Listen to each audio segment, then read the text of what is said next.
Good evening, everyone. Thank you for joining us today in the first of the special lecture series, where we will be showcasing some pressing problems that are plaguing us in society and academia. Today's lecture will be delivered by Professor Pritha Mukhopadhyay on a very relevant topic in today's life. Before I hand over to Dr. Ena Ray Banerjee, I would like to request everyone to keep their microphones and videos off during the lecture. Now I would like to request Dr. Ena Ray Banerjee to welcome our speaker. Ma'am. Yeah, a very warm welcome, Pritha Di. Welcome to Professor Pritha Mukhopadhyay for agreeing to speak on this special series. We are going to discuss today about one of the most important problems, I think, the new normal that we all are grappling with.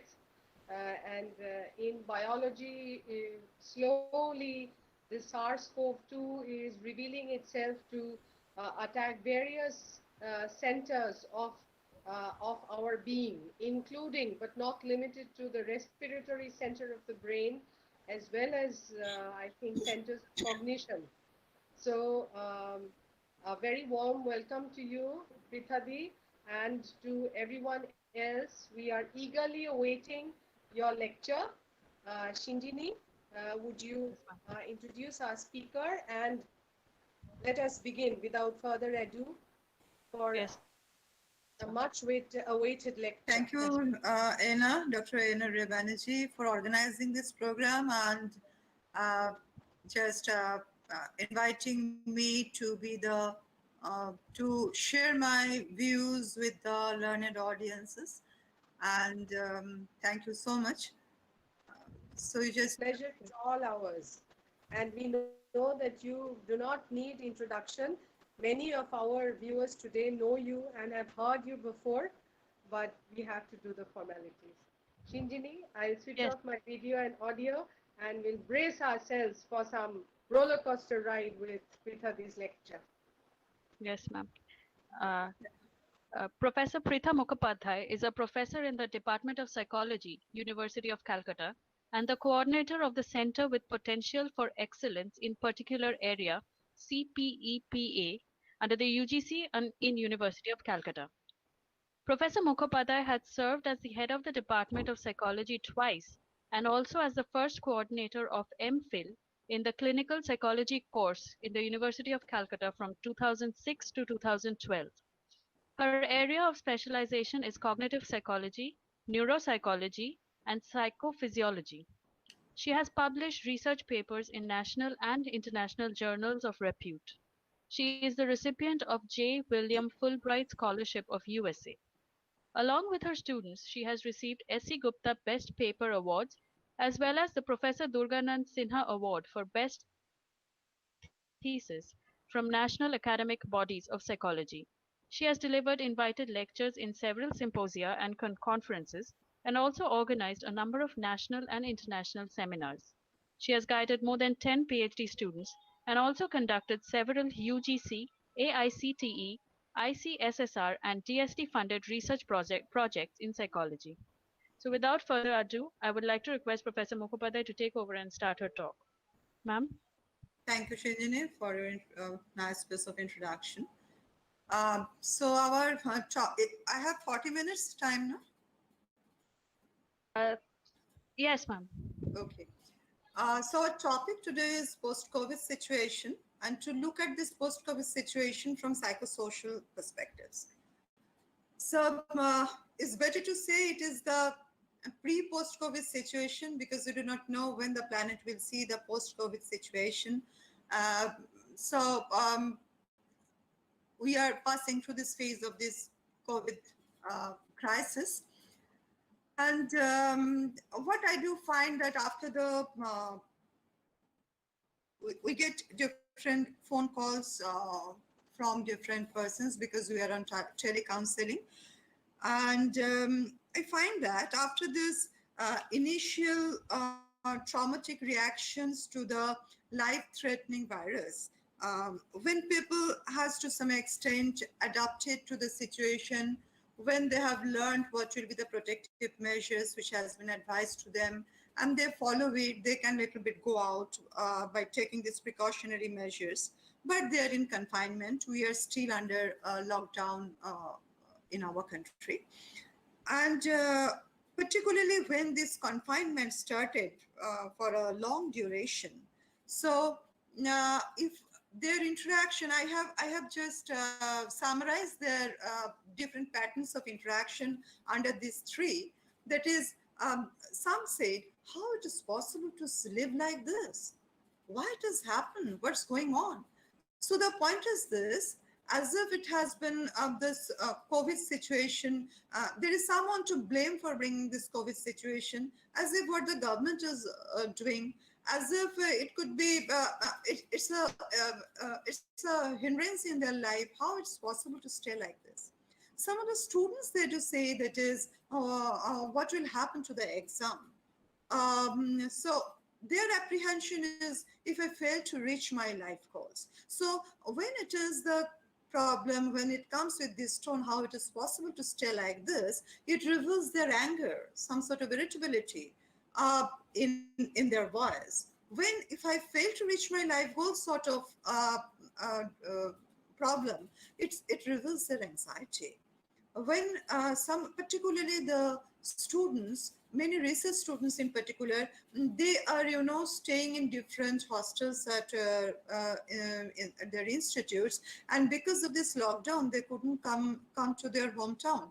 And now, after 1 month or so, there is not many friends, and even not much laboratory work is going on there. So they're feeling very much, helpless. That is, it could be better if I could be at home like this. That is, they feel that what I have jotted down, that is, I am at the mercy of the situation.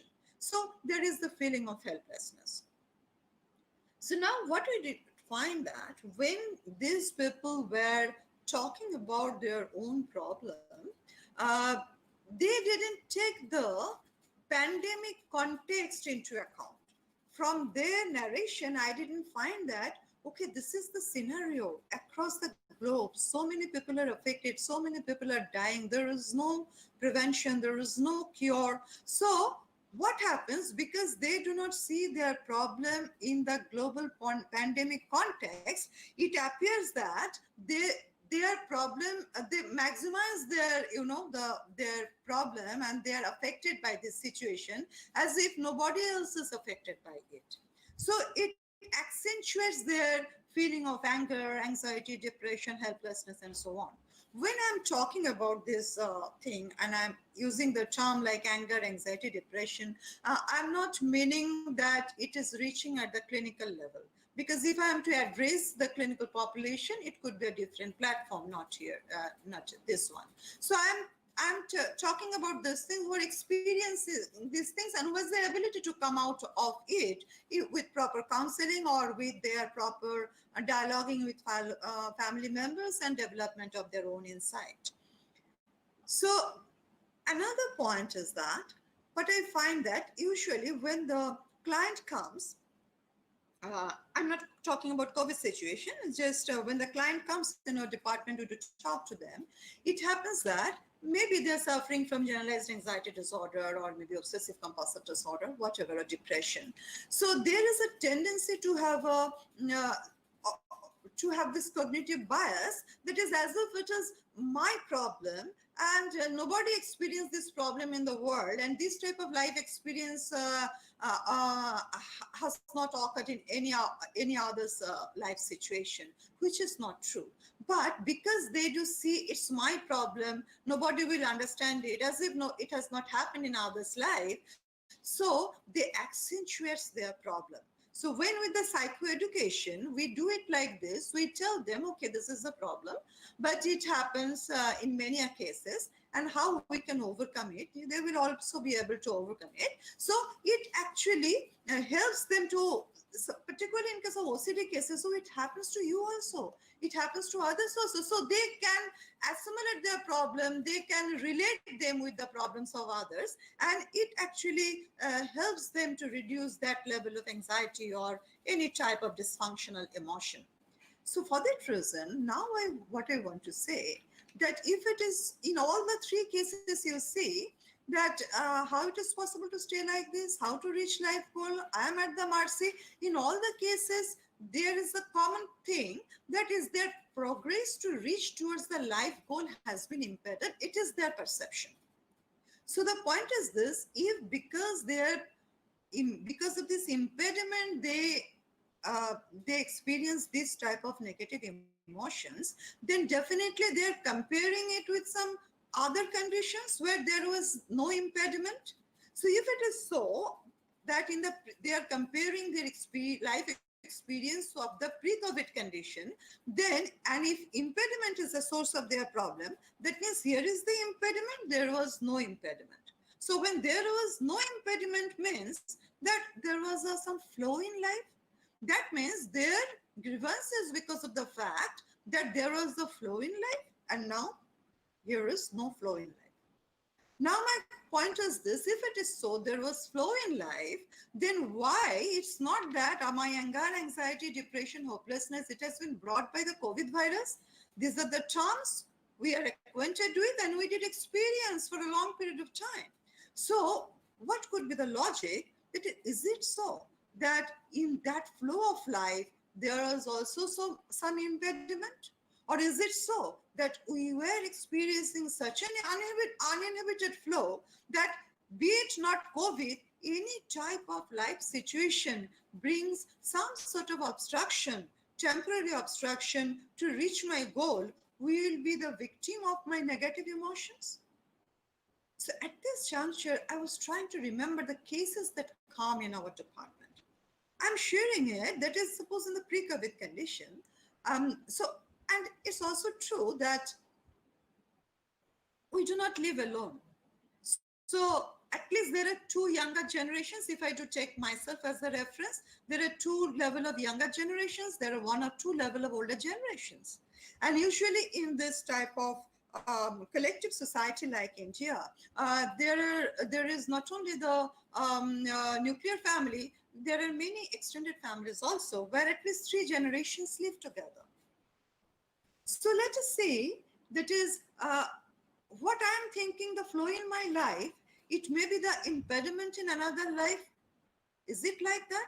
Suppose what I did find that parents came with a little child, 3.5 years old child, 3 years old child, because the parents want that he will be admitted to a very reputed school in Calcutta with very high ambition regarding the child about his future. And for that reason, he makes the child to get out of the bed very early in the morning, because the teacher, or I don't know, maybe teachers, they will take the classes early in the morning to make the child prepared to get admission in the pre-class 1 at some reputed school. So what is the flow of the parents in terms of taking admission and making the child to top the world? Is the impediment for the pleasure of the child? Is not only the pleasure, it is quite justified at the 3 years of age that he doesn't find any meaning in going to some place in the morning when he wants to sleep. So this is one's flow is the cause of impediment in another, and this impediment is the reason for manifestation of different types of behavior problems in a 3-year-old child, and for whom one needs consultation. So just like that, you see, so this is the externalized behavior, is the expression of the aggression against the parent. So this child, when wants to play with the parents, which is possible after 10 p.m. because both the parents are working and they come back, you see, at that time, parents are trying to make him sleep. Why? Because he has to rise in the morning. So again, the impediment. The elderly person who is in the home and waiting when the family members will be coming home in the evening, I will have some, I will sit with them and I will talk to them. Now you see, we are in that flow. We do not have time to talk to them, but they are in a very, very understimulating condition whole of the day, which is true for the children also. When they're not going to the school. And this understimulating condition is very difficult to cope with.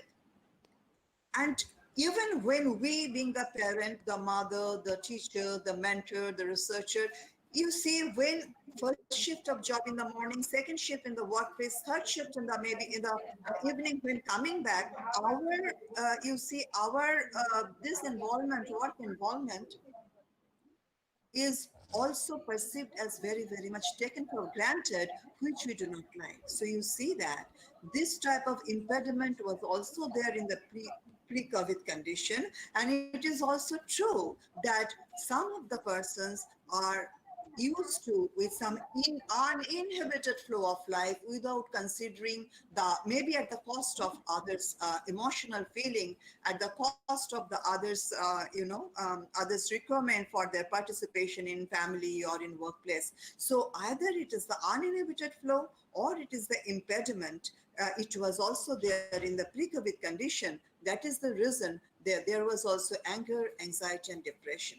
So if I do find that, yes, it was there also, it is now also. So the reason may be different, the condition may be different, but the point is this: we had the negative experience at that time, but only point is this: those were some known condition for us. We were used to be in that lifestyle, but because of this COVID situation, this flow in life has been restricted for some cause, which was not there in the pre-COVID life, and which is very much sudden, and which is very much unpredictable, which brings the uncertainty. We do not know how long it will stay with us. So in pre-COVID life flow, there was also, we experienced the overloaded. We were overloaded, we were in over-aroused condition, and that caused the feeling of exhaustion, anxiety, irritability. We had the need for relaxation, but many a times we didn't get the time because of the time pressure to reduce our level of arousal and to have a time of our own. And when it was so that we wanted to share a lot of things with others, but we didn't have the person to share with, that lead to a very lowered, what I will say, under-aroused condition. And we needed the stimulation at that time. And if we do not get the stimulation, it was equally stressful like that of the over-demanding condition. So what we do find that when demand is more than our coping resources, then we do experience some sort of distress, be it the over-demanding, be it the over-aroused condition, be it the under-aroused condition. So sometimes it was a reality imposed onto us. Sometimes it is our creation by imposing never-ending demand to continually win, to succeed, to adjust. So, however, we adjusted ourselves with our habitual lifestyle at that time. But now this situation is different. So now situation has come with all its traumatic impact onto us. It may be said crisis situation, it's a disaster, it's a trauma like that, which is very, very much negative. So we have experienced this type of negative event. So it may be the earthquake, it may be the tsunami, it may be the wildfire. So yes, the negative event was there. It's not that we are totally unacquainted with it. And we know that any negative event is very, very much unpredictable. Still now we cannot predict that, yes, that earthquake will be here at the time, at this intensity, no. And when it goes on, it cannot be controlled. So now it is the COVID situation. It is unpredictable not only in terms of its sudden arrival, but it is unpredictable, it is uncontrollable because there is neither any prevention nor any cure. And it's so much so ambiguous because of the same reason. And what we do find that it is very, very much uncertain because we do not know how long we have to stay with it. Not only that, be it earthquake, be it tsunami, be it fire or any other type of disorder so far we have experienced, usually we have found that it is at least restricted to a particular part of the globe. So maybe that it's in Andaman, it's in Nepal like that. But the point is this COVID has come, it is in the central domain of our life. Each and everybody across the countries in the globe are affected by it. So what happens? Here the loss was no way less when it was restricted to a particular area. But the point is this, there could be other part of the world who could go there to save them, to help them. But here, all of us are affected. But the positive side is this: we have great empathy for each other now. Even if we do listen, that is Australia, there the incidence was less, is rising, we are feeling bad for them. When we are seeing there is a second rise in Kerala, we are not liking it.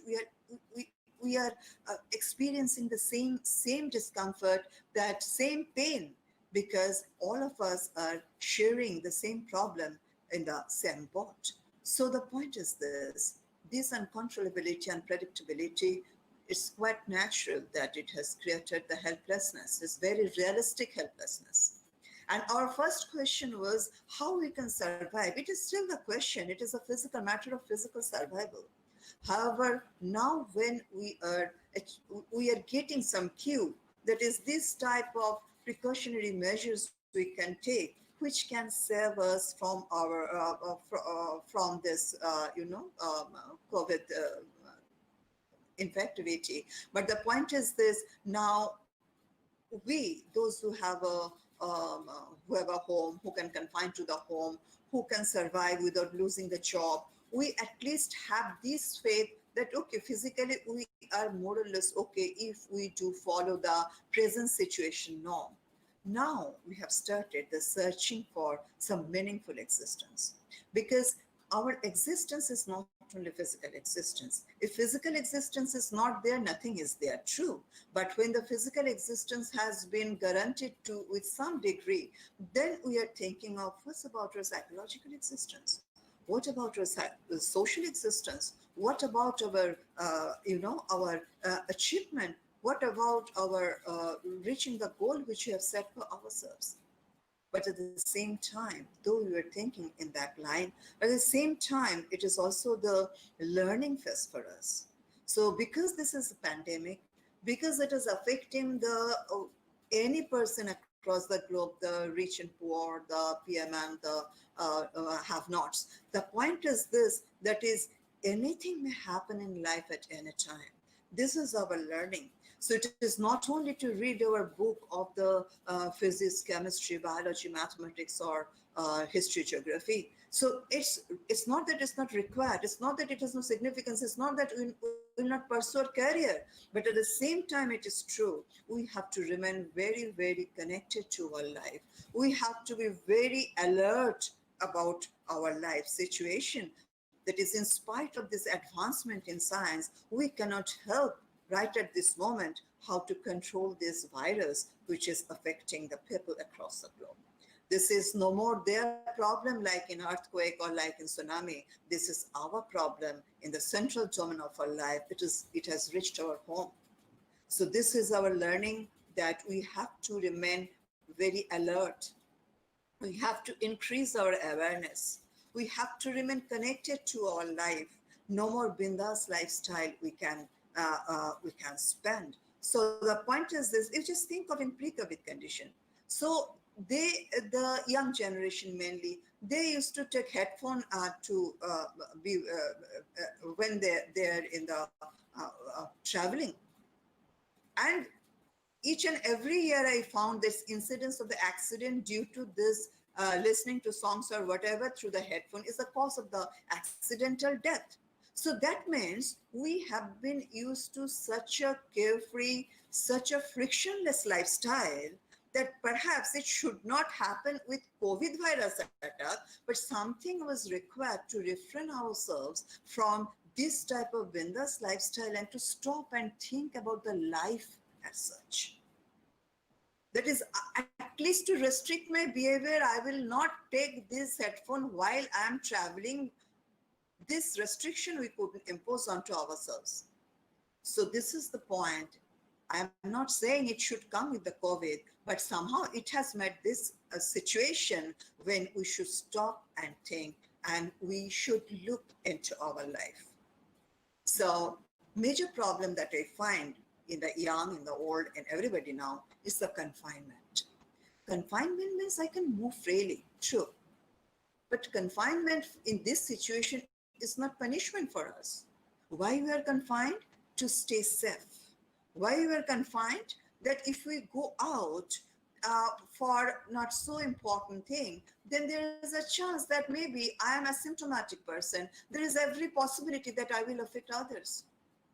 And even if there are some people, if they are affected, I may be affected, and it will not be restricted to myself only, and I may affect my family members also. Now you will find that we make a lot of phone calls to our relatives to know how are they.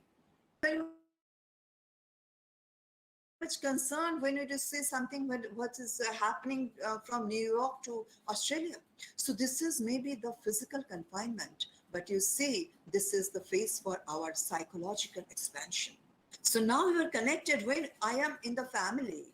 When because of this confinement, I have to spend a long time in my family. I find that the elderly person with whom I couldn't get time to talk, yes, we are feeling more attached. The son with whom I didn't sit with his books, I am sitting with the books. I didn't know that my mother spent such a long time in the kitchen to prepare the food. I can see now, experience what she's doing for us.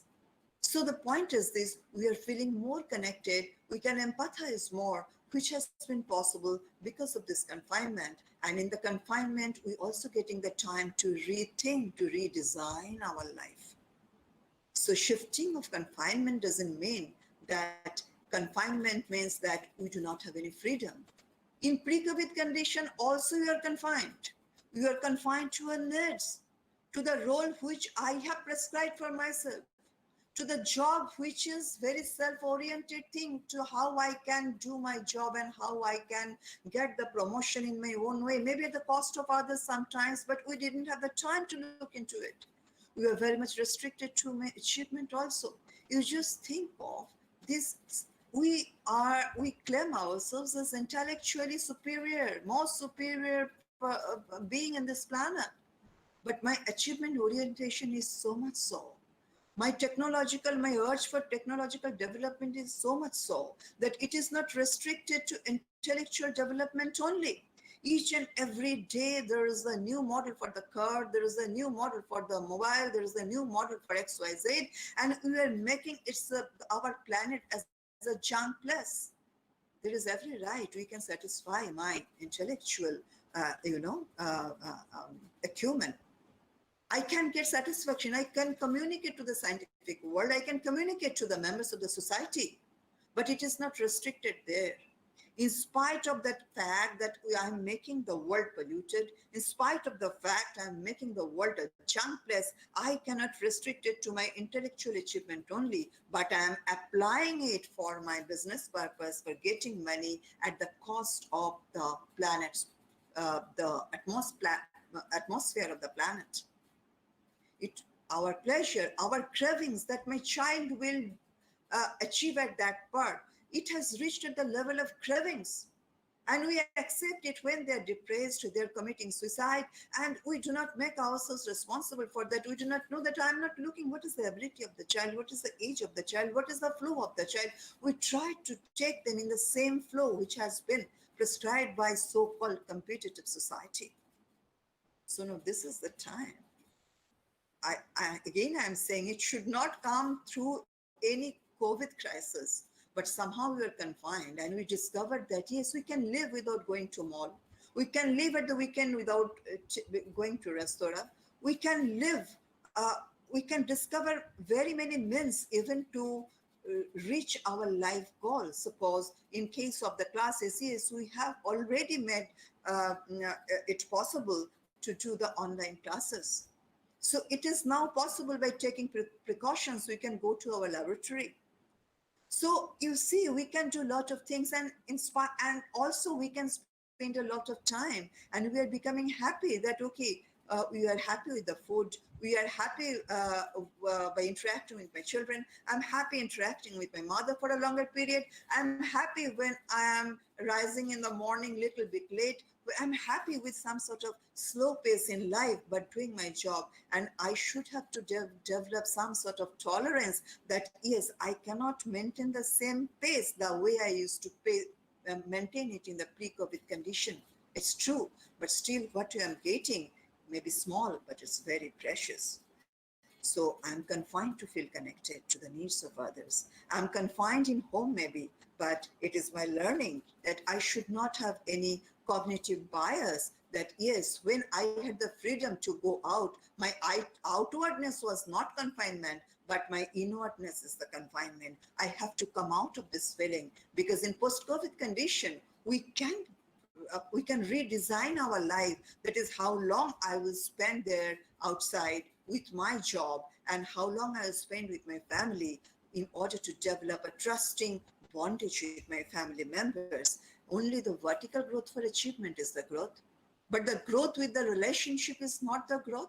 Growth with this trusting bondage with my younger and older generation is not the growth. When the elderly people cry today, it's not that because they do not have the money. It's not because of the fact that their children are not with them, but it is because of the fact the children who are grown up because of their effort with they have met them, and they do not consider them. They are not connected to them affectionately, emotionally. That is actually their pain today. So this connectivity doesn't come because with the parents, we make them, you read, you pursue your goal, you don't have to you don't have to think of anything else. We make their life very easygoing and frictionless, and they have learned to enjoy the frictionless life as if it is not my responsibility, not my duty to take care of my parents when they are in the elderly position, as if the world is, for the fittest person, and they are not fit. And we do not remember that they were fit at that time when I was dependent onto them. So this confinement has a lot of training for us. Particularly, we can train the younger generation. So we are now thinking of others. We didn't think about them. So it's now problem is of ours, it's not of theirs. Now we didn't look at the village people. Now we do, maybe from the selfish point we find if the village gets affected, cultivation will be affected, we will be affected. Even if for that reason we feel connected to them, we send help for them, it sometime will come that it will also come into the habitual pattern of life for us, as it was in the pre-COVID condition for some other lifestyle, which was not totally, good for us. So now a lot of help's reaching the people. USA has added 4.8 million jobs by June 2020. And Dr. Nabaru said, maybe 2.5 years I have to live with virus. That's the reason I say that it may be the post-pre-COVID condition, because we do not know when it will be the post-COVID condition. So now this COVID condition and this life is no irrelevant to us. So if anything is benign, we always enjoy. It cannot be so benign now. Even we cannot say it's a benign condition now. We find it as a very negative condition. Why do you find it negative condition? Because we find that we are not resourceful in our coping maneuvers to that extent that I can lead my lifestyle. Sometimes the people say that how we can and when we can go back to the pre-COVID state. We cannot go back to pre-COVID state. Because when the COVID condition is there, whatever comes, it will be the post-COVID condition. In post-COVID condition, we have to learn many new adaptive skills. Just like through the ladder of evolution, you have learned a lot. And now, maybe some of the pre-COVID coping resources which are with them will be applicable in post-COVID condition. Yes, we can continue with it. There is no problem. But as if we are at the recipient end. Why? Because we think that when everything by these doctors, by the government, when they will make this negative condition into a positive one, then we will be functional. No. But you see that the doctors, the medical personnel, the paramedical personnel, the nurses, the policers, the scientists, the scientist, you are doing a lot of jobs. Why? Because you know that the doctors know that maybe COVID is new, but we are acquainted with the symptoms. There are a lot of medicines that can deal with the symptoms. So let us apply it onto this patient and let us see what happens. So they take this negative condition, they convert this negative condition into a challenging one, because they do feel just like when you go for competitive exam. We know there are many better students. There are many students at like that of me. But I know that I know this subject and I take it as a challenge when I do sit for competitive exam. Just like that, doctors and scientists, without knowing the whole of the COVID virus, they have converted their negative condition to a challenging condition, and they want to contribute the much they can. So it is our job now to learn how to convert this negative condition into a challenging condition, and what could be my contribution. Whatever I can contribute, let us contribute that. Why? In order to make it a challenging, so that we can go to a positive post-COVID condition. So we can do it how? By developing our resilience. We know that we have, the nature has equipped us with everything. That is, there is an immense neuroplasticity, capacity for neuroplasticity. So we have the capacity to develop, to recover quickly from any sort of difficulty. So it requires cognitive flexibility. So the bottom-up situation, the reality, is not like that of the pre-COVID condition now. So if I become blind to this COVID condition, if I become rigid to take up the bottom-up data, we'll never be able to adapt to this situation. So, and there is no reason if I always to put a blame onto different factors, because it will not change the condition. So we have to enhance our cognitive flexibility. We know that we have executive function. Dorsolateral prefrontal cortex is the epicenter for this executive function, and this executive function has immense capacity. So for that reason, I have to effectively assimilate the bottom-up data. Initially, it will appear to be very confusing, as if it's creating a lot of noise in my brain. Today, it is they're saying is the mask will work. Tomorrow, saying the mask is not necessary. Today, saying the soap will work. Tomorrow, they're saying something different. So there may be very much noisy data. But now, you see, even now we have crystallized our knowledge to a great extent. So considering this bottom-up data, we have to integrate with our existing knowledge, with our existing skill, with our existing coping resources, which is actually the top-down mechanism. So let us come for that. Let us utilize our cognitive flexibility in order to adapt to this dynamic situation, and for which a lot of things is unknown still now. So this is just like Hooke's law. We have to spring back to our elasticity. We should not be drained out and we'll be exhausted. To go back to the previous shape doesn't mean that we'll restore the previous one. Resilience means it's a new development of ourself, maintaining all its integrity.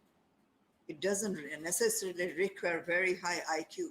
So when I do listen to the people who are not so educated, that they are in the rural people, in the remote villages, they learn it from their life. And it's amazing what a reasoning ability in them, the knowledge they do derive from their life.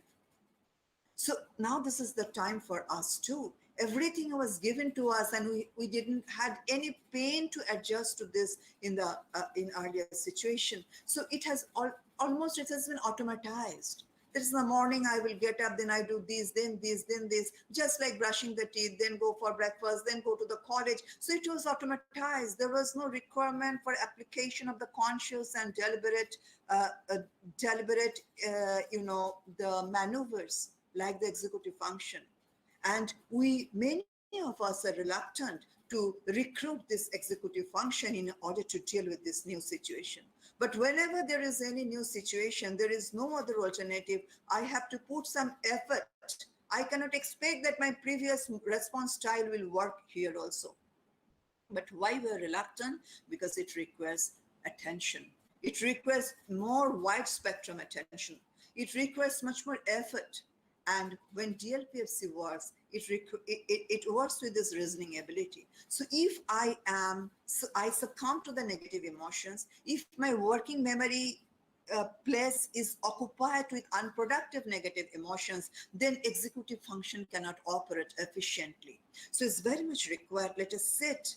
So this confinement is a bliss in this in the midst of this crisis, COVID crisis, where we can sit, where we can produce lot of divergent, ideas in order to cope with this COVID and post-COVID condition.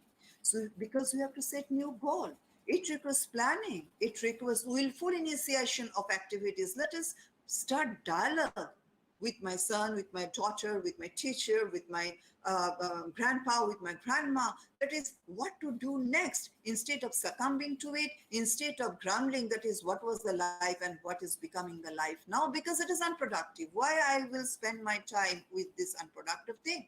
I have to go in the problem solving mode. So this is the learning time. Let us activate our executive functions. Our crystallized knowledge doesn't always help us. It's required. It is knowledge base that I have learned from my book, that I have learned from my experiment. But let us now take this world as the experimental laboratory. And it is the part of fluid intelligence, which knows how to do, how this my learned knowledge, at the same time, what I am discovering now can be assimilated in order to adapt to this new situation, which has come with some new demand. Do you know what is our hindrance? Our hindrance is our resistance. Maybe nature has given it to us, we do not know. So it was the habitual mode and automatized mode of life there was in pre-COVID life, to a great extent, not totally. Executive function is required for everybody, but it was almost some habitual lifestyle, that is very true. And be it in school, be it in college, be it in university, be it in workplace, wherever, in factory. So whenever you will try to introduce in change, it doesn't require in a COVID condition, you will find that some sort of resistance is coming.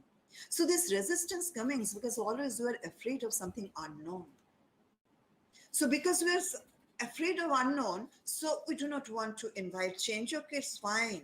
But now the change has come to this world. We are helpless. We are not bringing that change. I don't know whether it is our lifestyle, whether it is our, making the atmosphere polluted has brought this virus that you know better than me. But definitely we have the fear of the unknown. When there is a fear of the unknown, there is some part is known. So let us see what is the positive thing and what is the negative aspect. There is no problem if we become judgmental, if we do judge it, and then let us develop a new way to come out of the problem and to develop a new world. We were crying for what was there. Let us see what we can do. So it is our perception. Should I perceive it, the confinement as the overloading condition, underloading condition? Should I perceive with anger, anxiety, depression, or we will have a new way to look at life? So it is a new way, because it is a learning phase that there are so many variables which are not under my control. When the students ask us, you the teachers, you know it, we know it, that they ask when they'll do the exam. If the exam is not there, then we cannot concentrate on our study. So the variables, the exam, what will be the time for exam, what will be the type of exam, these variables are not under the control of the students. So what they will do by thinking of those variables, let it be with the teachers, let it be with the government, let it be how there is the development of this COVID condition. So everything is unknown to everybody now. But what I can do in this situation when I am in my home, I can study. That variable is under my control. So let us study. So maybe I can share it with my parents, the scope which I didn't get earlier. I can teach my little brother and sister, which I couldn't do earlier because of that everyday travel and going to colleges, universities, coaching, and so on. So another thing what we have learned, that so many variables are not under our control, but we will be affected by it. So this preparedness is very, very much important, because we do not know COVID-19 will go, some COVID XYZ may come. So it's not that it has to be COVID, it may be some very many non-COVID condition in our life may come. So we should have to learn to initiate some discourse about our life. It's very, very important. We have to increase our awareness for the life as a whole. I am in biology, so in biology only. I am in psychology, so psychology only. No, life is not that. Life has no such compartmentalization. So we have to be aware of all the things, and we have to think the life as a whole, all is positivity and negativity. So And also we have to develop our coping resourcefulness, and we have to develop our tolerance. We are exposed to very much carefree, frictionless life. You find that the young generation, if the girl says that, no, I don't love you, or you may love me, but I'm very sorry, I don't love you, they're going for, the up to the point of killing that girl. So if there is any friction in the life, they're taking some destructive mode. So my point is this: let us develop our tolerance. So even if I do find that in the experiment, I thought that this is the method and this is I have adopted it, I thought this is the correct one, but the output is not like that. We become very, particularly the young generation, I found they become very much intolerant to accept it. But why that? So we have to increase our tolerance. Everything cannot be as smooth as this. At least COVID virus has taught to all the people in the world. So we have to consider the bottom up data. It may create some initial noise. It may create some initial confusion, but we have the capacity to come out of the confusion and to integrate the data and to come to the point of clarity and to decide the course of our action. It is very interesting. If you see the call I do get in this confinement experience, so you see the child who is doing algebra, not a very little child. He says, my dad knows algebra. He knows better than my teacher. My point is this: so long why the child didn't know that his father knows many of the subjects, and also the algebra may be the only one he has been exposed now. So why that they couldn't come to know, why the father didn't get the time, didn't feel the necessity? Because it is the attachment, it's the bondage of the parents, this is the liking of the parents that gets transferred to a study behavior of any child. And you see, that is that flow of life which we admire so much of the pre-COVID period. That period, the child didn't know that it is a discovery at that time. My dad knows algebra. So the child who had the image, because maybe the father used to sit with the study and didn't have any other time to share with the child. My father gets angry with me was the image of the father. But now the child discovers he loves me too, because there is spare time and father may be preparing some breakfast or some food he likes to do, or some playing with the child and so on. So the point is this: we didn't give our best to our family. So this is the time we're learning. Our family also nurses. Sometimes it started with negative experience also. The father lives outside, and now the daughter, and she's not a very little daughter, she is now in PG. So she's saying, I never did know that my father drinks. Now, because of this long time father is there, he is taking it. So she's feeling very bad with it. But there is social drinking is not something bad. So now it needs dialogue, it needs counseling, and to this changing the value wherever it is necessary. Sometimes some in a very whispering tone, some adolescents are calling. It is very difficult to talk to, because, the parents are there. So if I close the door, they will ask me whom I'm calling. So see how distant we are. So it's a learning that we have to minimize our interpersonal distance, and also we have to respect the individual space.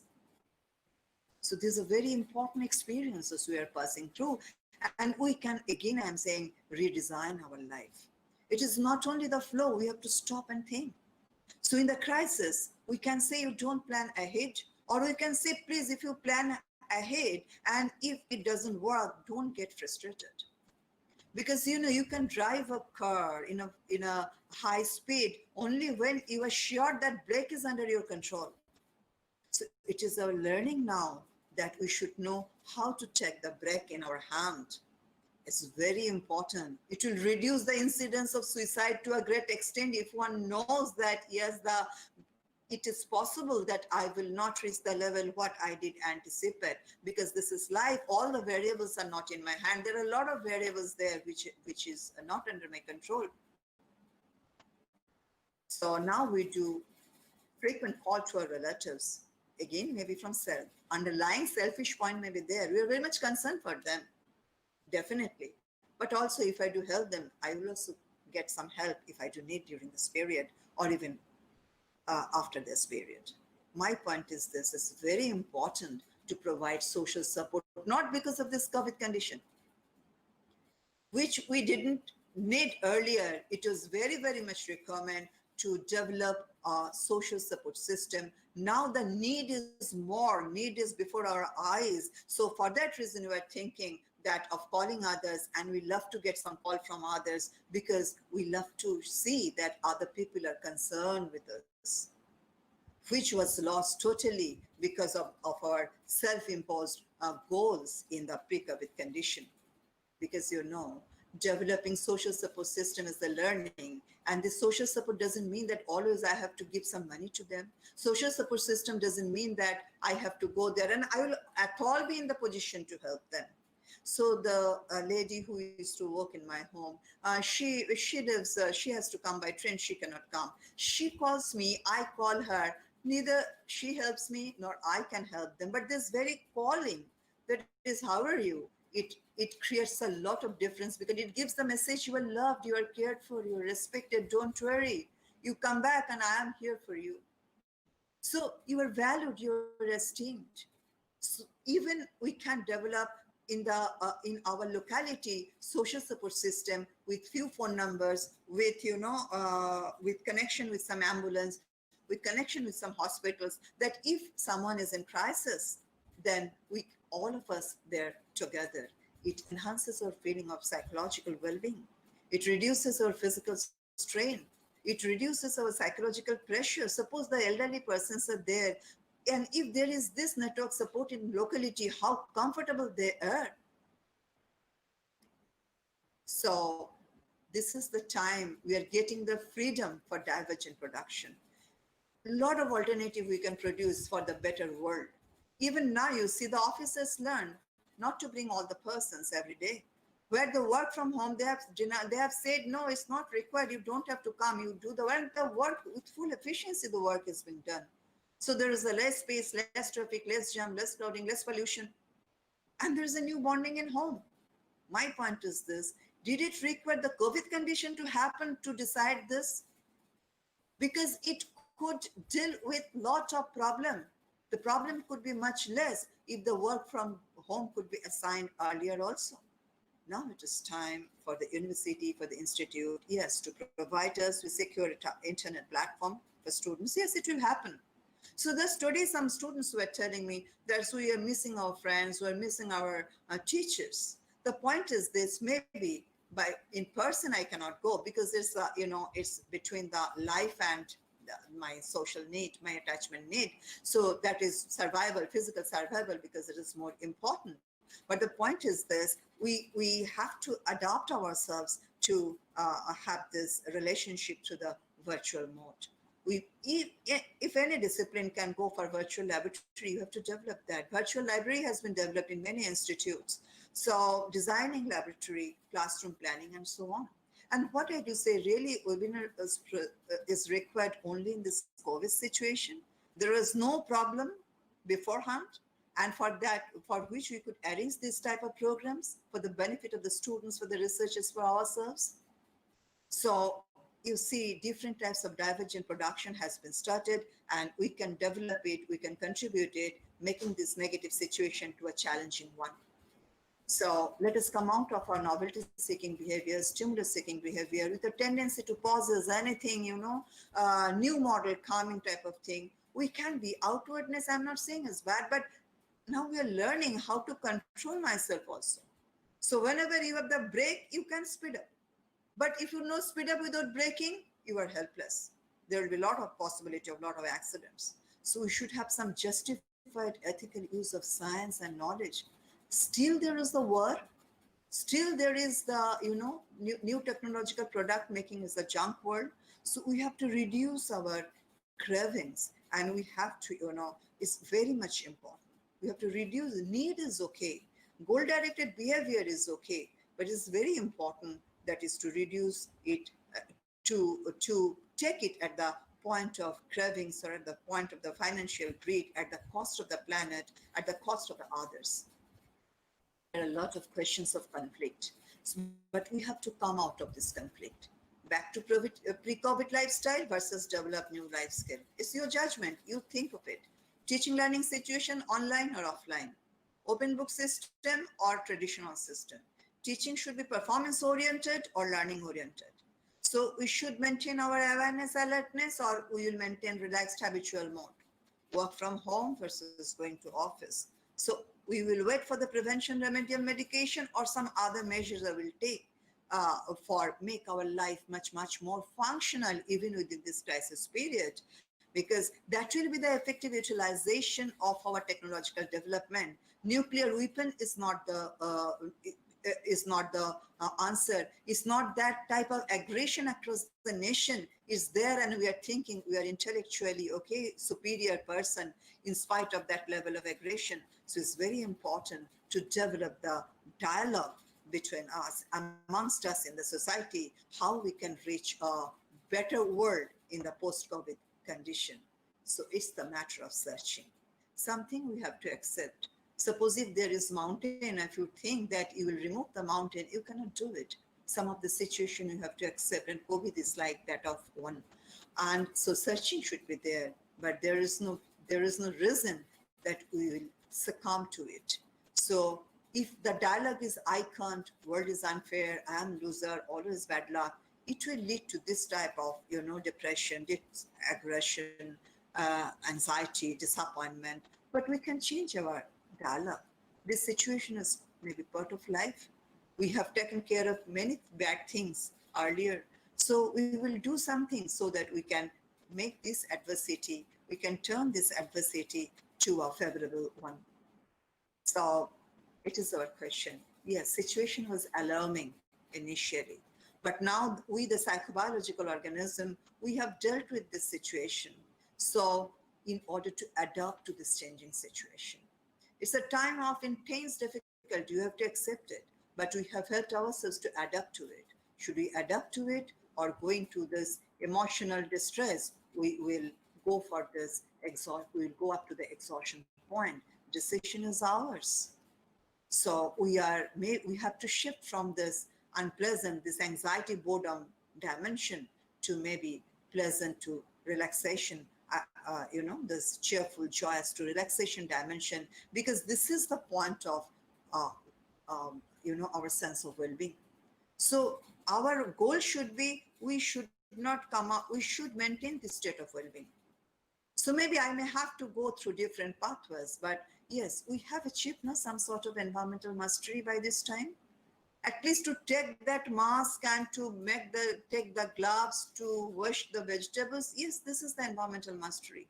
So this online class is environmental mastery. So the decision 1 or 2 will be going to the lab to do the job is the environmental mastery. To do the telecounseling is the environmental mastery. To deal with some of the situation I was not exposed to, but now I am adapting to is environmental mastery.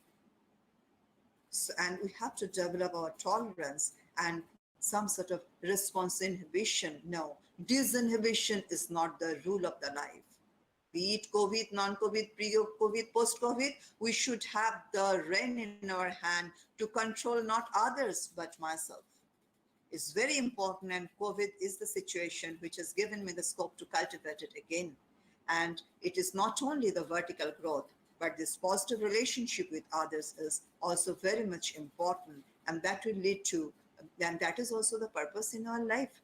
That is also the point of growth.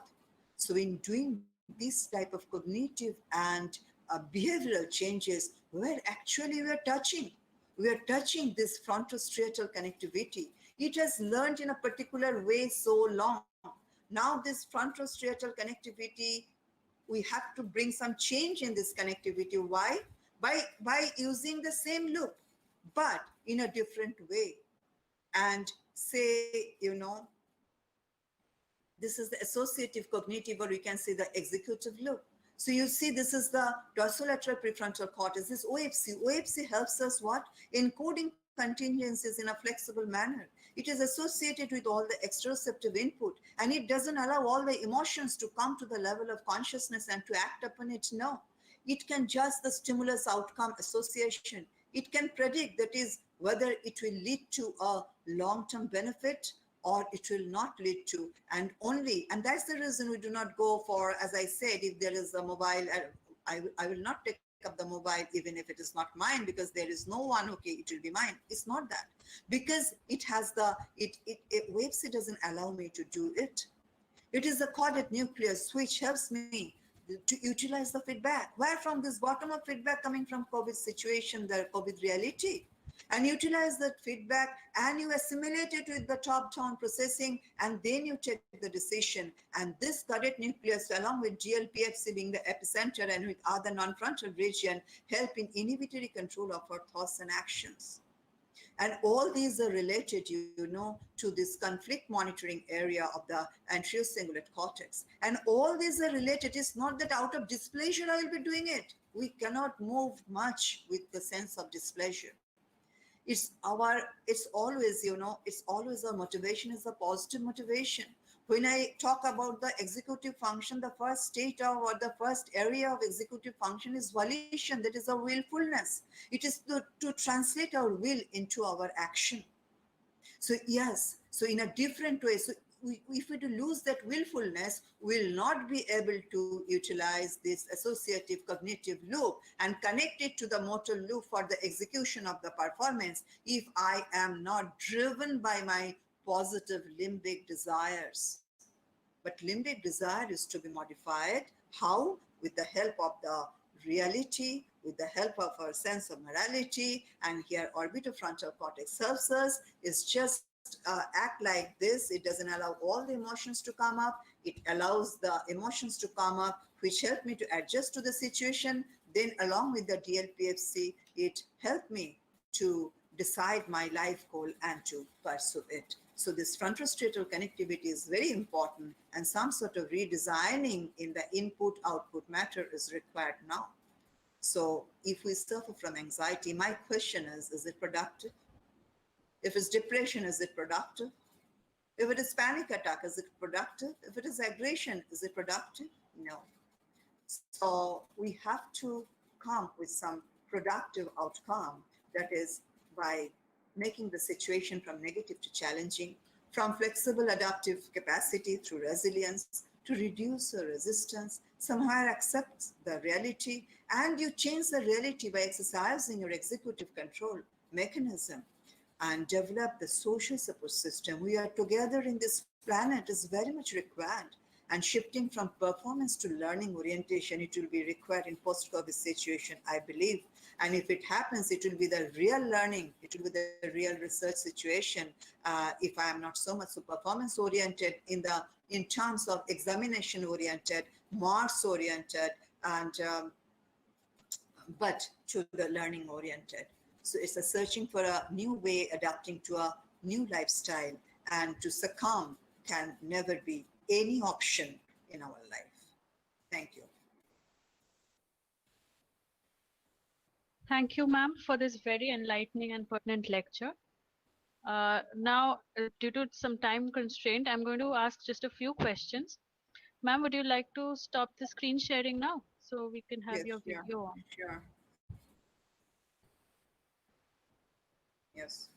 Yeah. So some of the questions that have come, one of them is quite relevant now. All the students, especially the final year ones, are under immense stress on account of their results. They are considering their future to be totally uncertain, as they cannot sit for an exam right now and improve their scores. They are scared that they will be known as the COVID batch, branded as one who got the degree without an exam, and it will severely compromise their future prospects. So if you can offer any psychological comfort to these students, it will be helpful. Firstly, this exam problem is again there across the globe. And secondly, what I think that if the students communicate with their teachers, that is, this is the situation they're facing. And now let the teachers make some, because we have to find some way out. I'm not sure what will be the way out, but the point is this, if we do discuss together that what can be done, that even after getting the result, whether it is based on some platform, some previous record or previous results, it will be evaluated. And if it can be return some sort of examination later on, which can be used as equivalent to this postgraduate examination. So this type of dialogue is required amongst the teachers and with the university authority, with the UGC. So it may take some time, but I think that this dialogue should be started now. That is, and we also have to see what the other universities are doing in other countries, how they're conducting the examination. So maybe so that they do not lose the year, particularly the undergraduate. So if they do get the result, they can take admission at the postgraduate level. They can start their classes. This can happen. So for that reason, the result now is very important, maybe based on the previous performance. But there can be a scope also, that is with the dialogue, if we can start, that is whether they can be given some scope to sit for the exam in some later time. And if for that reason some online provision can be done, where they can one-to-one exam situation can be, we can take one-to-one exam, maybe coming to the college or maybe in the online. So we can think in a divergent production, as I was saying, maybe it's very high time to start that discussion at university, at institute level. And it's happening in other institutes also, in India, I mean. So they're also going for different types of project work, different types of, so in different types of open book system, the question pattern is quite different in open book system. So they're allowing open book system by changing the question style. So in this way, they're doing it. Also, we can do it in this way. I think it will be acceptable if a lot of universities do the same thing. Thank you, ma'am. Another question is, children are liable to be experiencing worry, solicitousness, and fear. And this can include the types of fear that are very kindred to those experienced by adults in this pandemic situation. How can we handle this kind of issue? Our children face a lot of, negative experience in pre-COVID condition also. So their exam, their school, their result, their their criticism from the parents and from others. So it was there. But in this pandemic condition, it's very much required again. With the adult, we have a lot of responsibilities. Someone was asking, it's strenuous to do the class online. They will be used to in this online classes, and many a times we do find that it's many unnecessary things are taught to the children, which may not be required. We can reduce the syllabus also, and it is our job not to be unduly apprehensive, unduly fearful, undue creating panic situation, so that it makes the children very much panicked. So that is our job to do. And for this reason, many psychoeducation can be started with the guardians also. And many colleges are doing it. They're taking the guardians as the participant. They're putting a lot of questions, and we are also answering what to do. So that can be done. They definitely require some sort of psychoeducation, and how to stay composed and how to make the children happy in this confinement situation. Thank you. Another question, can you enlighten us on any cognitive flexibility test or workouts we can perform on home personally to understand our own mental endurance power, and also for senior citizens? Cognitive flexibility tested there, but I'm not sure that is whether I can provide you with it right now, because but there is some maybe you may get in net some of the cognitive flexibility test, and you can evaluate yourself. I don't know how much standardized those are. So why to go for testing only? So you can judge it if you can develop yourself, if you can deal with the situation, and if you can remain calm and composed and go on with your work efficient way. And so I think that is enough feedback to you that you are working efficiently with good executive control over yourself. In testing, there is some, PEBL, Pebble type of some site where from you can download the test. But I usually prefer to do anything in the laboratory than this type of testing. It's unfortunate that those tests have come on the internet and many people can access it like Rorschach TT, etc. But I always believe that it should be done in the clinic or in the laboratory in order to, because the interpretation is more important. It is not the score, It is not the 10, 20, 30 score is important. So we judge a lot of things, and this clinical acumen is very, very much necessary in order to evaluate that executive efficiency or whatever it may, intellectual efficiency. So in absence of that, if all of you start to do it, and if you find the result is, not at the expected level, it can have some, again, negative impact on you. So better not to go for that, and change your lifestyle, go for divergent production, make it more effective, enjoy your life in home, try to come out of your home with all the precautions, try to come lab, talking to your teachers, and that is the indication that yes, there is executive monitoring is there. And when you do not succumb to the negative emotions, we know how to read my emotions. Thank you, ma'am. And the last question, I think, before we have to give up. The mentality of the people has somehow changed towards people who have already recovered from the disease. So how do we deal with that situation from the recovered person, for the recovered persons, as these things can be very painful? In which way you do want? Those who have recovered, you say because they have undergone the experience. Probably from COVID. I'm not sure. Like this is what. From COVID, when they have recovered, what do you mean that to share their experience of recovery or something else? No, the mentality of other people have changed towards these people. Oh, Probably they have that is been the shunned or negative evaluation of those who have come yes, out of yes, COVID. yes, Okay. yes. So Probably. it's really very unfortunate. It's very unfortunate that those who have got it was there. So those who have the cancer, they were also rejected. Those who have the lesbian, they are also rejected.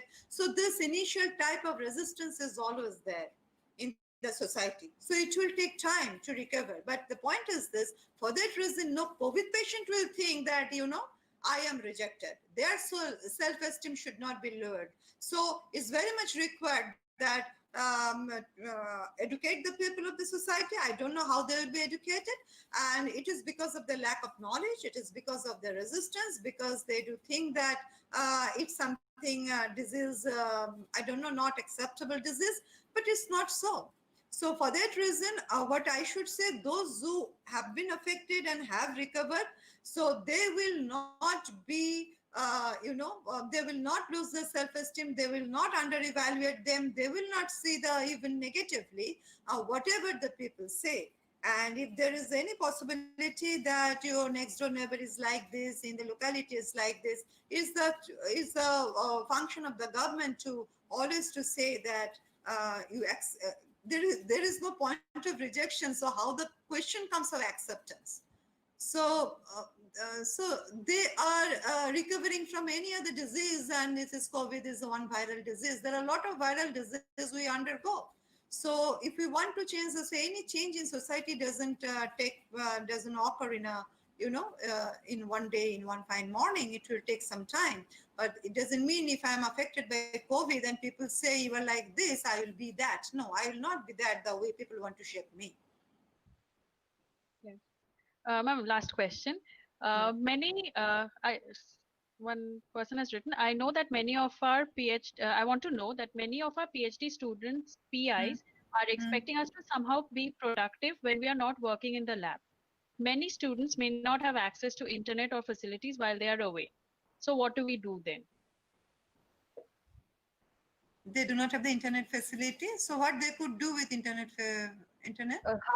How can they be productive when they're like the PIs are expecting them to be That's true. productive? So internet, they cannot manage to have the internet facility anyhow. I don't know. Probably they have some problems. Maybe. Okay, then Definitely, I cannot remain equally productive and situation is like this. So again, they may try to do it.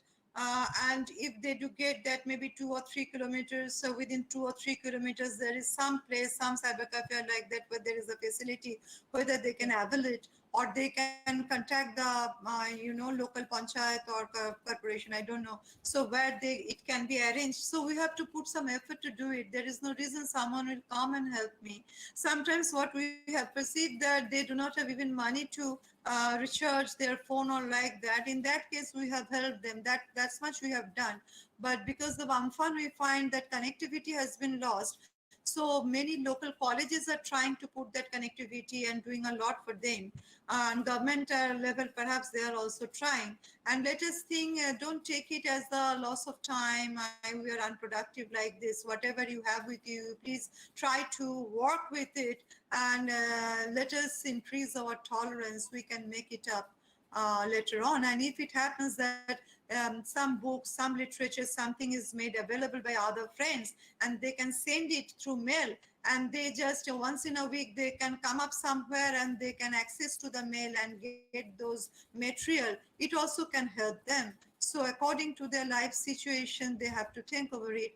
I will say that don't lose your spirit. So it is definitely something can be done in near future, because this situation will continue for a long period. And those who can help them, please help them. That will be our contribution to make this situation from negativity to challenging and towards positivity. Thank you, ma'am.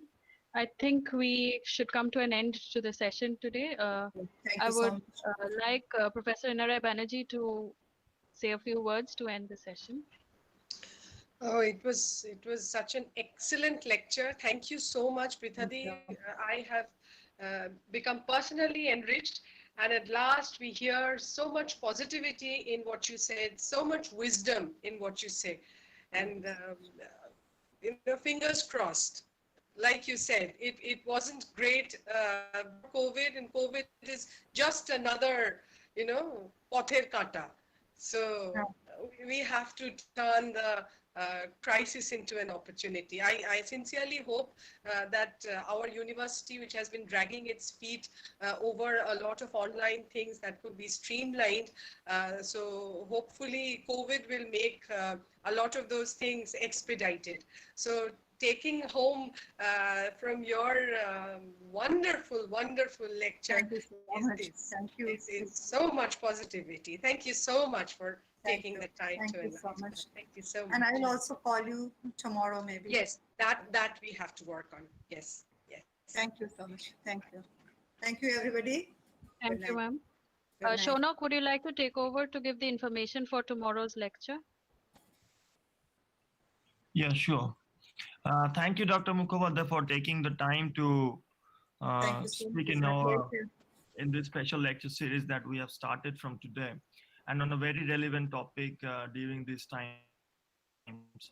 And we are sorry we couldn't able to take all the questions because of the short of time. But thanks to I have Singini taken more for time, I think.